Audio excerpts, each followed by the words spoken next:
Mr. Speaker, under U.S. law, it is illegal for you or me or any American to provide any type of assistance to al-Qaeda, ISIS, or other terrorist groups.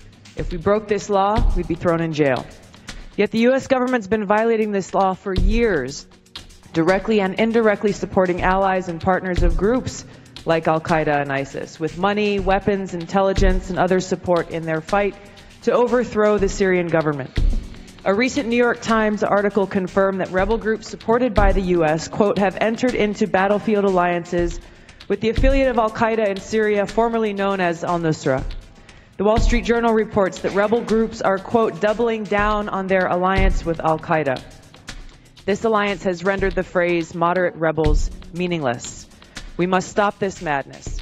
We must stop arming terrorists. I'm introducing the Stop Arming Terrorists Act today to prohibit taxpayer dollars from being used to support terrorists. Mr. Speaker, I yield back. We're guided by the lessons of history and a desire to promote stability all over, and strength in our land. This destructive cycle of intervention and chaos must finally, folks, come to an end. Welcome back to the Lead. That was President-elect Donald Trump on Tuesday night vowing to scale back U.S. intervention overseas, all part of his America First policy. Joining me now to talk about this and more, Congresswoman Tulsi Gabbard, Democrat of Hawaii, I guess you say. She serves on the Armed Services and Foreign Affairs Committee. Thank you so much for being here. We appreciate it. Jake. Always good to see you. So let me ask you a question. Do you agree with Donald Trump's vision of America First when it comes to foreign policy?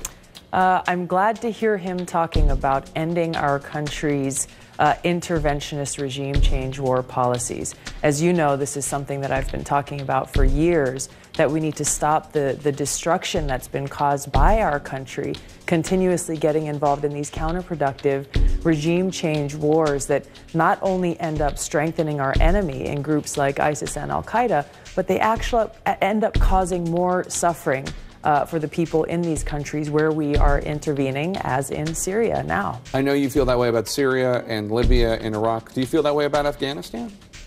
Afghanistan is a little bit of a different situation, right, okay. but yes, essentially. You met with Donald Trump 2 weeks after he was elected. There was some speculation that he might offer you a cabinet position or some sort of position. Were you hoping to work in the Trump administration? I love my job. The people of Hawaii chose to rehire me again in November, and I look forward to continuing to work for them.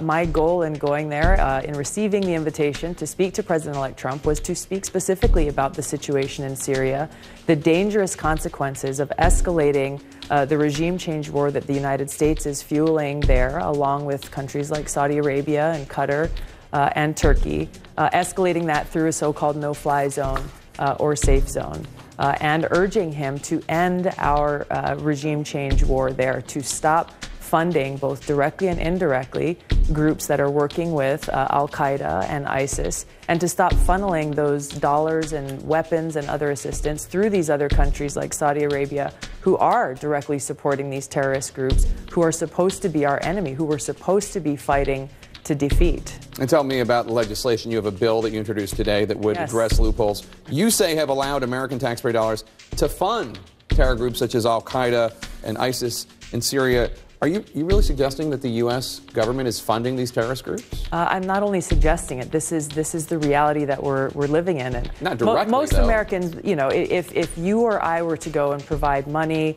weapons, or support or whatever to a group like al-Qaeda or ISIS, we would immediately be thrown in jail. However, the U.S. government has been providing money, weapons, intel assistance, and other types of support through the CIA directly to these groups that are working with and are affiliated with al-Qaeda and ISIS. So you're saying the CIA is giving money to groups in Syria, and those groups are working with al-Nusra and ISIS? There have been numerous reports from the New York Times to the Wall Street Journal and other news outlets who have declared that these rebel groups have formed these battlefield alliances with al-Qaeda, that essentially these al-Qaeda groups are in charge of every single rebel group on the ground fighting in Syria to overthrow the Syrian government. Now, the U.S. government says that they vet the groups that they give money to very, very closely, and that you're wrong. There are not alliances between groups that the American taxpayers fund and these other groups. Obviously, they all are fighting Assad. I beg to differ. Evidence has shown time and time again that is not the case, that we are both directly and indirectly supporting these groups who are allied with, are partnered with al-Qaeda and ISIS in working to overthrow the Syrian government of Assad. And we've also been providing that support through countries like Saudi Arabia, Turkey, and Qatar to do that.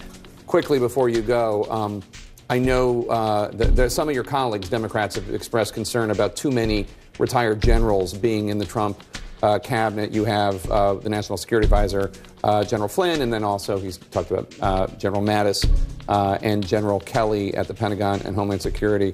Do you share their concerns, or do you disagree?